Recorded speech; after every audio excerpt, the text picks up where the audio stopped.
Us off in the library to get nutcracker. Please get to speak Japanese. Yeah, every time it was time to say that line, still couldn't get it. And I'm leaning over to Hero, was the guy that the host. I kept asking, quit holding it. Kind of still fun. Yeah, that's you. I can't take him anywhere. Yeah, the Japanese, I just couldn't get it. It was such a surreal kind of scene to shoot because it was so out of that whole episode with the sitcom and the. Did y'all like it? What has been y'all's? We liked that one. We read it and it was such a departure from our usual. So outside the box, I was kind of nervous. I'm like, ooh, is this jumping the shark yet again? How did y'all like Real Ghostbusters? That was kind of a shout out to y'all guys. That was kind of funny. Those guys were hilarious. I don't know where they got the idea for that show. They just threw stuff against the wall and so it was stuck. We had a tough time keeping it together when Ernie was kind of doing his, "This is the cemetery." And we're sitting over, we're supposed to walk over, and he's like, "Check it out." And so Jensen and I are like, "We can't laugh, we're about to enter the shot, we can't laugh." What does that mean? I'm gonna blind on my own. I had to go back and watch those episodes to make sure I hadn't done it like that. I was like, oh no. Yeah, you might notice in their coverage, you'll see Jared's shoulder actually shaking because he's going. Which is not uncommon. Yeah. Which one? In the show there, the guy who was doing an accent, was that Jim Carrey? Was that? Yes. Yeah, we had Jim Carrey. He's going to reoccur. He fits us in right between his animated films. He was also hilarious. No, that was no. Did it look like him a lot? He was good. The CW does not have that kind of money. Or if they do, they don't give it to us. He's gonna be Well, they did, but then Tom. He's on Gospel next week. I liked your commercial and changing channels. My commercial? There were like yoga people and other. Was it simply mine? Yeah, that was a funny one. My mom was like sort of texting me during the episode. She's like, "This is really funny. Like y'all are riding a bike." And she's like, Once again, the gentleman I was talking to, I was like, I get hit in the nuts. I get a herpes commercial. Yeah. I'm a car. I'm like a which is cool. I grew up watching Knight Rider. I had like the little Knight Rider pedal thing when you're a kid. And Episodes of CSI that you suffer through to... No. Here's if you go on YouTube, God love those YouTube users because they've actually comprised an entire montage of David Caruso doing the one-liners and the glasses. So all we really had to watch was that 30-second clip. Nailed it. yeah. And then most people... Swamp Strut, and it was so perfect. We're actors.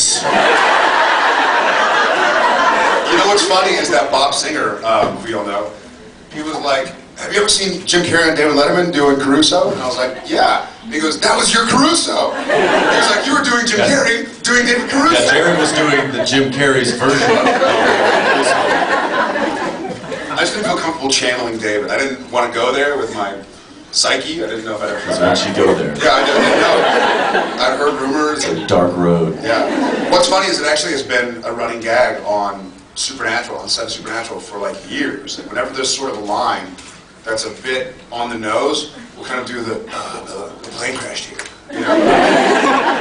So it's funny that we got a chance to put that on camera.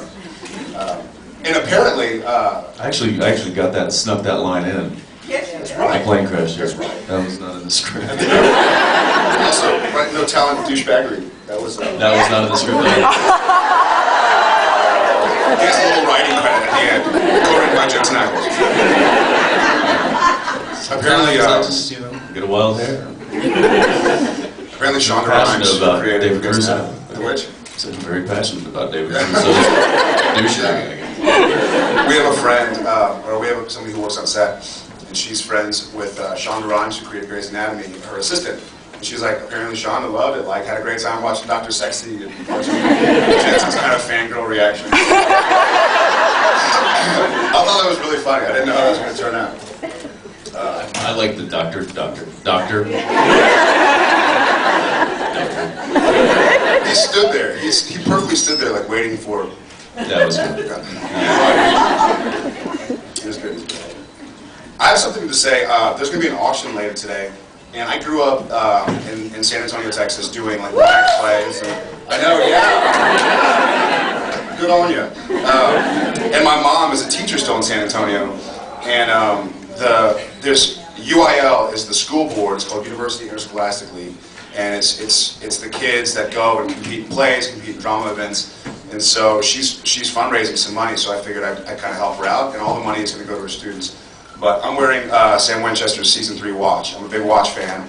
I have every watch I've ever had in a show or a movie going back to the first pilot when I was 17 years old. So I have Sam's Season 1, 2, 3, 4, 5 watches. So I'm walking in with Season 3 watch right now, but I'll be auctioning it for my mom's students tonight. So it's going to a good cause. Every dollar, every cent is going to go. So these kids can compete in what I competed in school. And, so just to let y'all guys know, when you'll see your watch, it's going to be...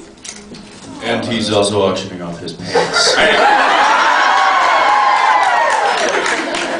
He probably won't go for nearly as much as the watch. Unless someone can fit me. That was sort of a tangent.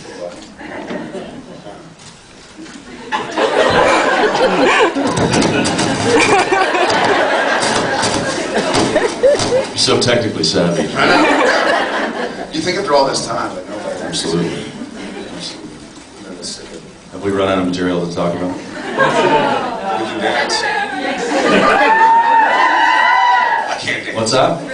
This is for In the end. Yeah. Thank you. Yeah. That was probably the hardest episode I've done on the series.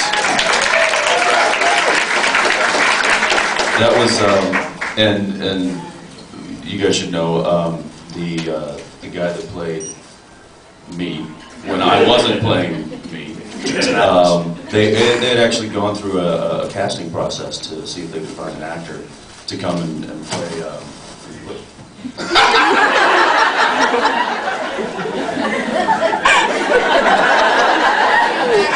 To come and play opposite me, and so I met with like 3 or 4 guys actually, and you know, just kind of rapped out with them, and we ended up going with this one guy, and he showed up, and the first scene that we shot was where Future Dean pulls up in the Jeep and then shoots the guy in the face, and then so that scene was shot first, and I did it with this guy. He just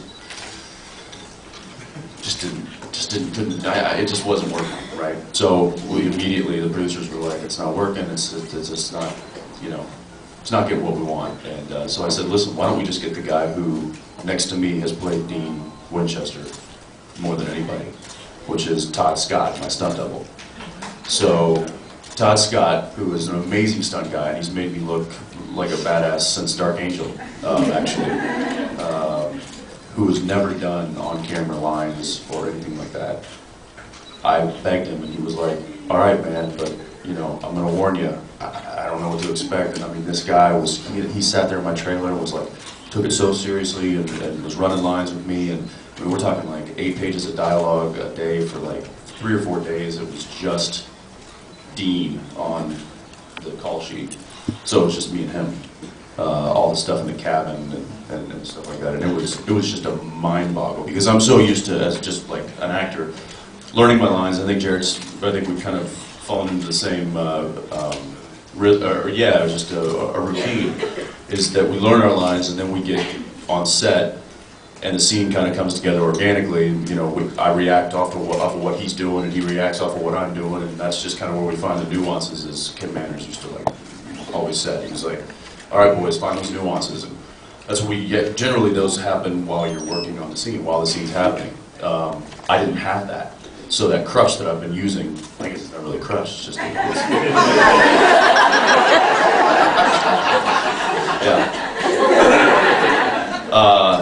was gone, and it was really strange for me because I had to then think about what I was gonna do on that side of the game, on that side of like for future dean, and react accordingly as this dean. But I hadn't done that yet, so then I had to. After that, I had to turn around, get dressed, and then remember what I had done, and then act accordingly.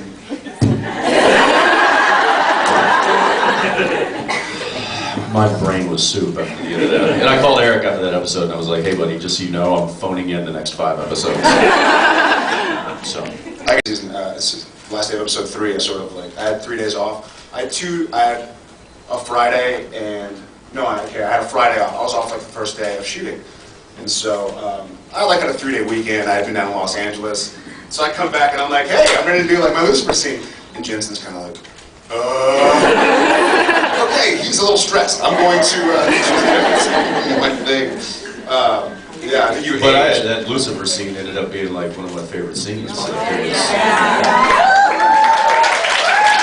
works like 1 day and he comes away with like stealing the episode at the end.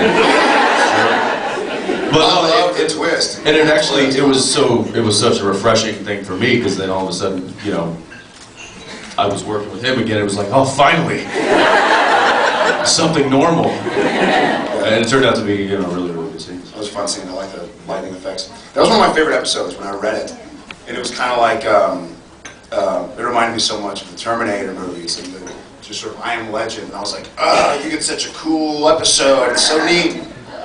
My episode, and I was like, shoot me. Yeah, by the end. But it was really, I think it was. Now, hopefully, the hindsight was worth the. Yeah, it definitely was. There's a nice sense of, job well done kind of thing. Yeah, you go. It's one of those. You finish it, and it's like, whew, that was tough, but man, do I feel like I accomplished something good. So. Yeah.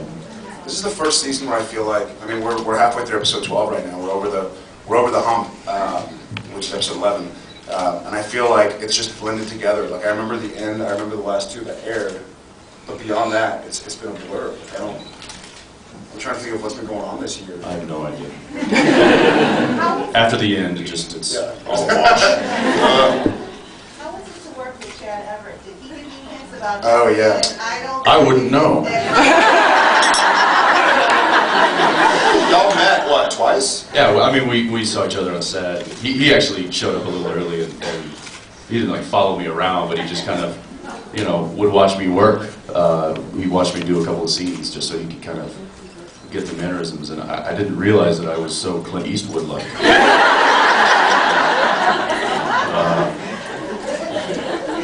Dude. He had a great time. We all Chad Everett fans. He was great. I actually got to work with him. You did not. Did you have any scene with? No. Why would I? And Chad comes up to me. He's like, "Now, man, I gotta tell you, when I read this, I'm like, oh, what a great opportunity for an actor, for you. Did you lobby for like doing the makeup and being an old man?" And I'm like, Chad, I read this script and I was like, woohoo, 4 days off.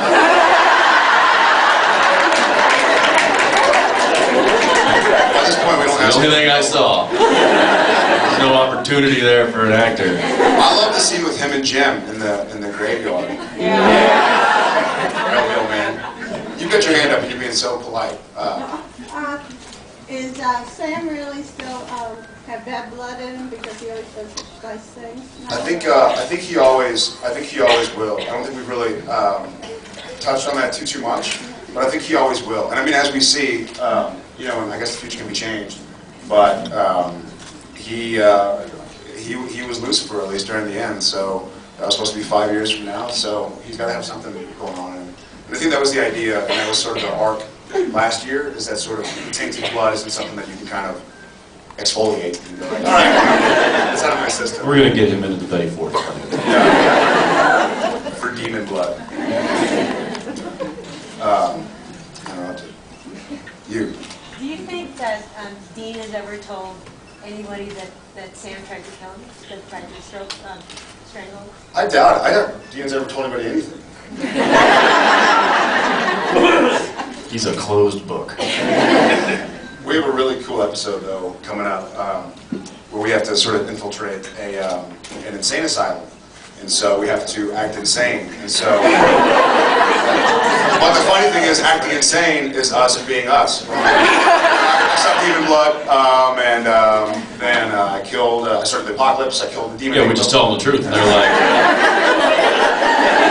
the doctors are going to want to keep you for observation. Okay.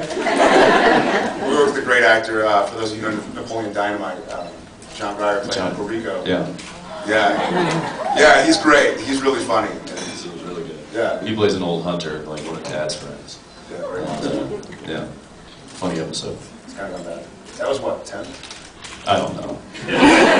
10 is huge. Did the girls or the guys give y'all any sort of, we always do a big episode 10 because that's always the big cliffhanger. Yeah. It is, that's right. 10 is next week. Yeah.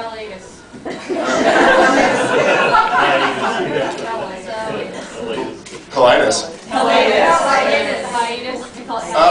never heard that. Get I it? was like, is that I was like, is something in my arm? Pills for that? It's like H1N1? Swine flu and helitis. I like that. Never thought about that. Yeah. It's a big episode. I mean, it's going to be one of the more epic ones. So.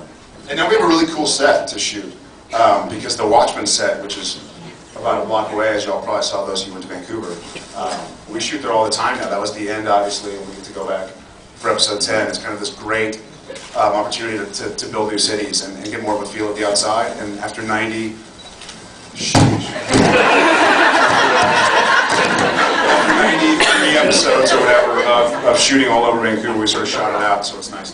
Now I've done it, we're sort of... One of these days, maybe like season 10. Season 10. Do we have mics for dummies?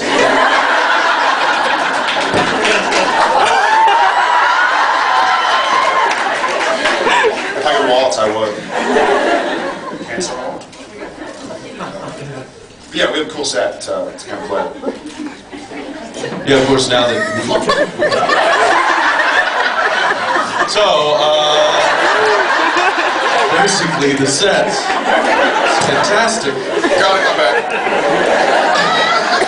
Do you let us buy anything electrical at all? No. I'm not allowed. Speaking of, though, we just got new bikes. I know. Our little bikes are silly.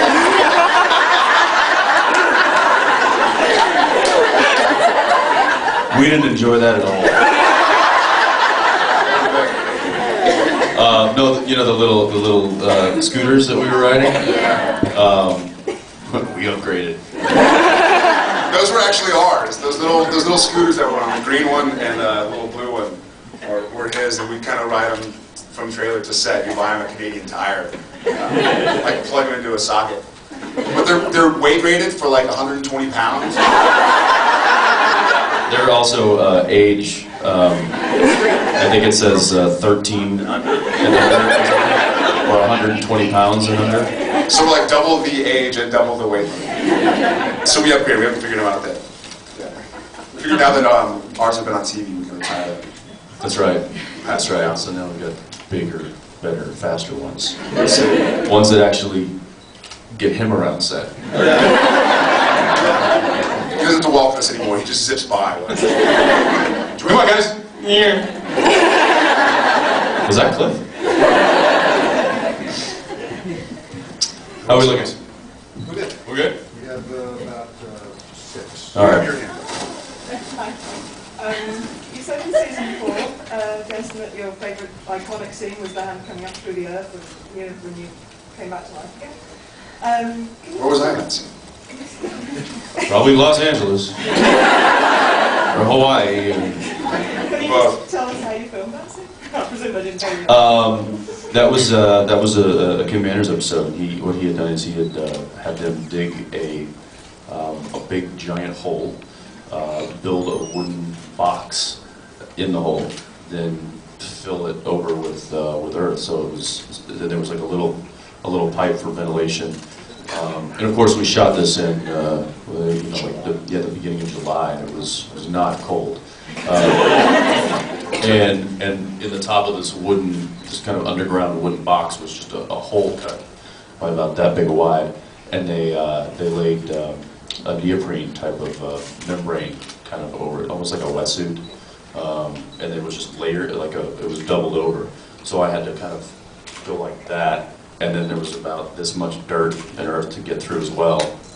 And yeah, it actually turned out to be, man, was I freaking dying of heat in there. And the Oreos. This is my favorite part. Oh, that was the worst. Yeah, and then that same episode when I wake up in the coffin and I break open I rip the wood off and all the dirt piles in and covers me up. That was actually, you make Oreo pie crusts? Yeah. So it's like crumbled. Great idea, right? And it was our makeup, our key makeup, Shannon, came up with the idea because the special effects guys were just going to use dirt. Hey Jensen, we cleaned all the bugs out of this dirt for you. Thanks, Dar. And she was like, why don't you use Oreo crumbs? And they were like, that's a great idea. Why didn't we think of that? So in theory, it was a great idea. But the only problem was it was so fine. And I forgot to put my earplugs in. So I was digging Oreo out of my ear for a week. Took no toppings the extra part. Yeah, no, I don't think I'd be able to do this show if I was claustrophobic. That's a lot of tight spaces, yeah.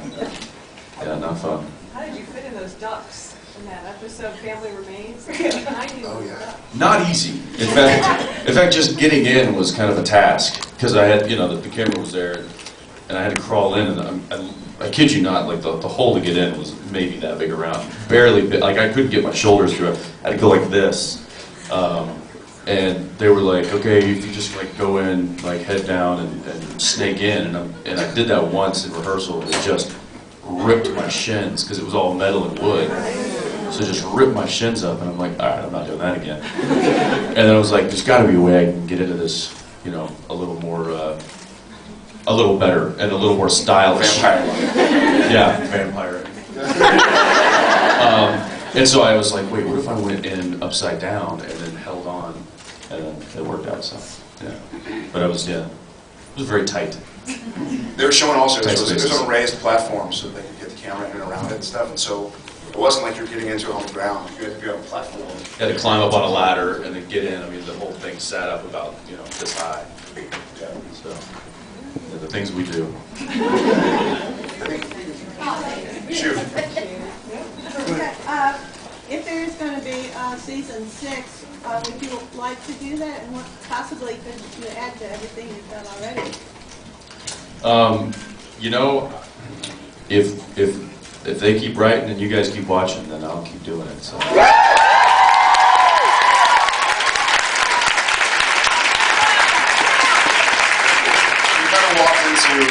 Myself, I kind of walked into season 5 going like, geez, we've done, 80 episodes, and we told a lot of stories, like how do they keep on thinking of things? I was like, I don't know what they're going to think of, but now here we are, over halfway through season 5, and it seems like they're on this whole new track, and so it'll be fun to explore it. We don't find out, I mean, it's a sort of hurry up and wait situation where they don't have to tell us until May or something. I don't know what is in the contract. They usually tell us beforehand, but they usually don't will. technically have to tell us until the announcements, which are usually We're hoping to hear in January. We hit episode 100, which is a cool milestone.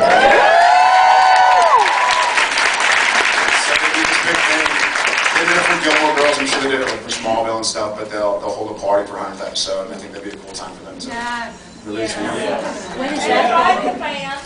Yeah. If y'all want to go up there and be part of that, blue, you can dress as me. You can see it. Yeah, but I don't know. As far as like season 6, it's all up in the air. Same as it was for this season. Last year we didn't know if we were going to go season 5. We thought that was going to be 4 was going to be the last year. So If they promise me I don't have to do any more herpes commercials, I think. yeah, so we'll all keep our fingers crossed and hopefully eke another year out of this. Yeah. but I'm not making any promises. I don't want everybody to like go home and be like, woohoo, season 6. I don't know. When is the 100th episode scheduled to be filmed? We walked into this year with 82, so it would be 18. It would be January? Right. Yeah, well, End of January. I think the party's the end of January. Right. So that would make sense. It's probably right around the end of January. The third to last episode. It's the third to last episode, It's Jensen. the third to last episode. A, B, C, D. Please direct all questions. Extra credit for her. Thank you. Yes. Wait, one. Oh. What? I pointed first. Oh. Let's do this point thing. I wanted to go on forever, but if it was coming to an end, would you want one brother to have to kill the other?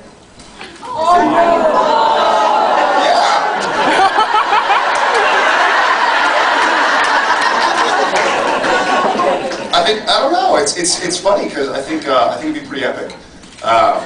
Either that or we should both go out together. Yeah. So you want both of us to know? At the same time? Bullets will collide. That was supposed to be the last one, but you. I'm gonna, yeah, one here. All different props and guns in the set while you're saying your lines. The, what's that? The props, the guns that they work on, looks like you say it with your lines. How do you do that with the lines? Yeah, looks like you work with that. As far as what, the noise action, or just generally, just literally doing the, we play, I mean, we're always handling like the guns and stuff, so we're actually just very comfortable. I mean, like I'll sit there with my side-by-side sawed-off pistol grip shotgun and just be like twirling the thing. And so we just like getting out of the way. Yeah. And then our props, our on-set props, her name's Robin. She'll be glaring at me, and they'll be like, "Oh, really?" And I'll take the whole thing apart immediately, just be like, "See you later." Yeah, and Jensen and I luckily have seasons and seasons of doing this stuff all the time.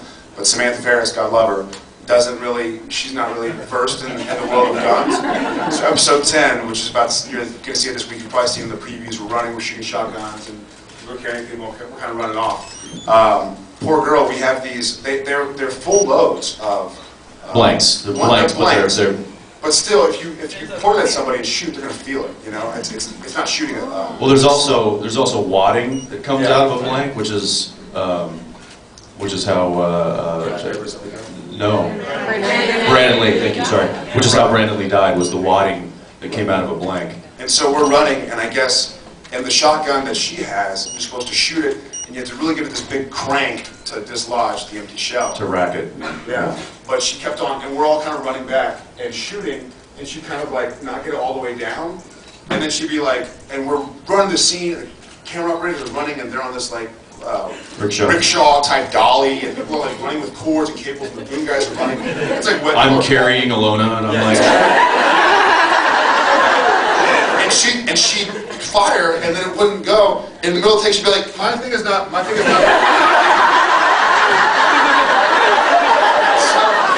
you're going, Samantha! She's like, what? What?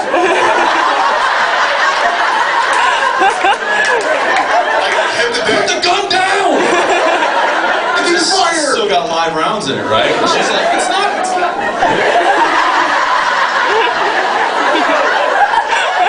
She was like getting scared. We were like, she's like, what? She's like, what? I have to teach her about that next time you see her. All right, guys, we got to head. So we'll see you all.